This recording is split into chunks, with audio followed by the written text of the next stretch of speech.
मेरा नाम सेवंती कुमारी है। आज हम सब यहाँ विश्व एड्स दिवस मनाने के लिए उपस्थित हुए हैं। आज 1 दिसंबर है और आज के दिन पूरे विश्व में एड्स दिवस के रूप में मनाया जाता है। इस दिवस को मनाने का मकसद है लोगों में एड्स को रोकने के लिए जागरूकता फैलाना। तो चलिए समझते हैं ये एड्स क्या होता है, कैसे फैलता है और इसके क्या लक्षण है। एड्स के पूरा नाम एक्वायर्ड इम्यून डिफिशियंसी सिंड्रोम है। यह बीमारी ह्यूमन इम्यूनो डिफिशियंसी वायरस द्वारा होता है, जिसे शॉर्ट में HIV कहा जाता है। HIV एक तरह का वायरस है जो इंसान के शरीर में जाकर उनके खून में मौजूद श्वेत रक्त कोशिकाओं में मिल जाता है और श्वेत रक्त कोशिकाओं को धीरे धीरे नष्ट कर देता है।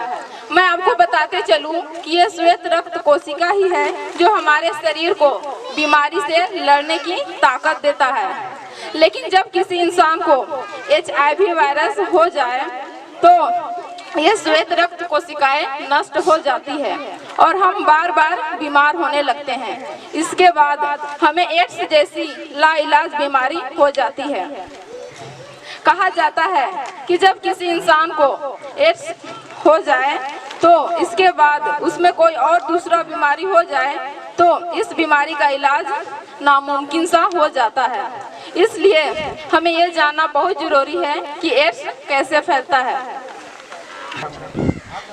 आप सभी को पता तो चल ही गया होगा कि एड्स क्या है, तो चलिए अब समझते हैं एड्स कैसे फैलता है। एड्स फैलने का मुख्य कारण है जैसे असुरक्षित यौन संबंध बनाना, HIV पीड़ित मां के दूध से उसके बच्चे में भी एड्स हो सकता है। एड्स से पीड़ित मरीज के खून किसी दूसरे व्यक्ति में चढ़ाया जाए तो उसे भी एड्स हो सकता है। HIV पीड़ित मरीज के शरीर में इस्तेमाल किया हुआ इंजेक्शन किसी दूसरे व्यक्ति में इस्तेमाल किया जाए तो उसे भी एड्स हो सकता है। अगर गर्भवती महिला में HIV है तो उसके आने वाले संतानों में भी एड्स हो सकता है। इसलिए एड्स से बचने के लिए इन सभी बातों को ध्यान में रखना बहुत ही जरूरी है। चलिए अब समझते हैं जब किसी व्यक्ति को एड्स हो जाए तो कैसे उसे पता लग सकता है। एड्स होने के कुछ सामान्य लक्षण होते हैं जैसे लंबे समय तक बुखार रहना या बार बार बुखार होना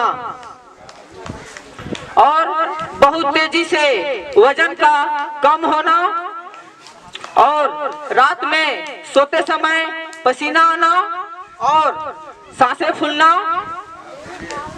इस तरह के लक्षण किसी व्यक्ति में दिखाई दे तो उसे तुरंत डॉक्टर से चेकअप कराना चाहिए। इसलिए एड्स एक लाइलाज बीमारी है।